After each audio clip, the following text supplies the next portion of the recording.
Grabe, sobrang sarap. Ah! Try nyo na to.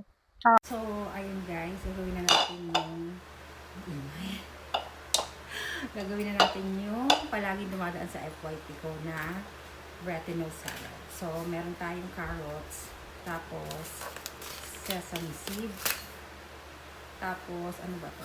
Chili oil, chili garlic, mga ganun.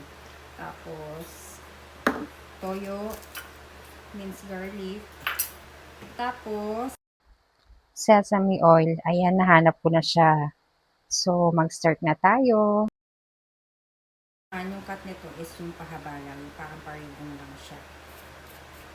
At dahil mapuro lang ating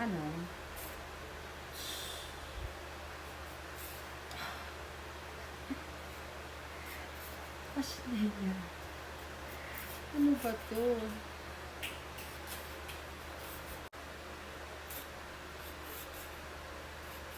Ayan, ganyan lang dapat siya kanipis.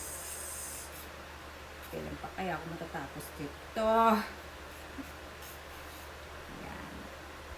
Ganun lang siya, manipis, na pahaba. Tapos, next year ka pa matatapos nito. Kasi kanipis nito, day.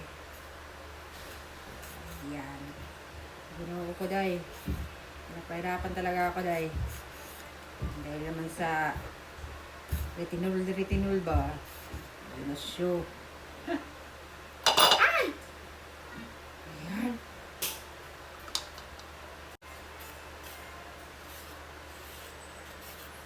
Ginuo ko. Kailan pa akong tatapos. So, ikakat ko na lang. Tatapusin ko muna ito. Okay? So, ayan. After 48 years, nagawa ko na din. Makapal yung iba. Kasi, ginamitan ko ng kutsyo. Kasi, hindi ako sana ito. So, ilalagay natin yung sesame seed. Sesame seed.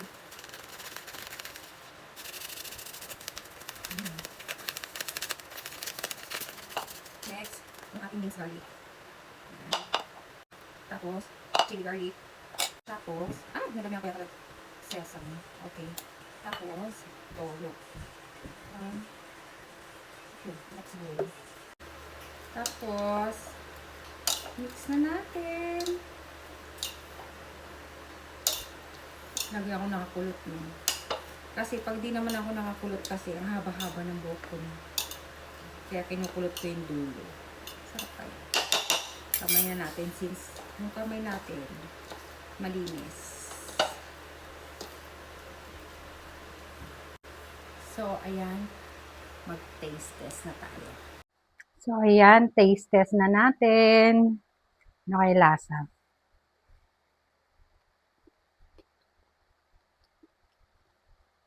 Hmm.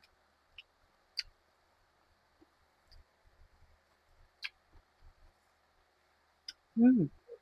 Ang sarap. Parang side dish ng mga Korean or Japanese. Ang sarap niya. Hmm. Ang sarap niya, guys. Gawin niyo to.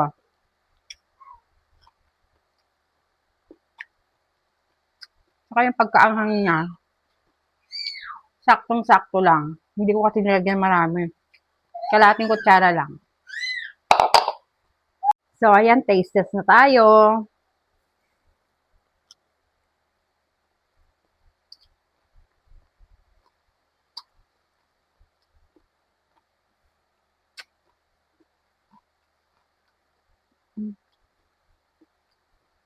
Hmm. Hmm. Ang sarap. Hmm. Ang sarap. Para siyang Korean side dish or Japanese side dish. Yung mga sinaserve nila bago kumain. Ang sarap. Grabe. Ito yung tinatawag na retinol. Malamang mapapaulit pa talaga ako nito. Healthy na. At ganda pa. Hmm. Grabe, sobrang sarap. Ah! Try nyo na to. Ah, kaya ulitin ko to. Hawak mo ang beat, hawak mo ang gabi. Sa bawat galaw mo ako'y nabibig. Hawak mo ang beat, huwag mong bibitawan. Hanggang sa huling Sarap. Ito talaga yung pagkain na gusto ko. Yung masarap na, healthy pa, nakakaganda pa. Try mo na. So, ayun lang. Try nyo na din. Dito na tatapos ang aking mukbang.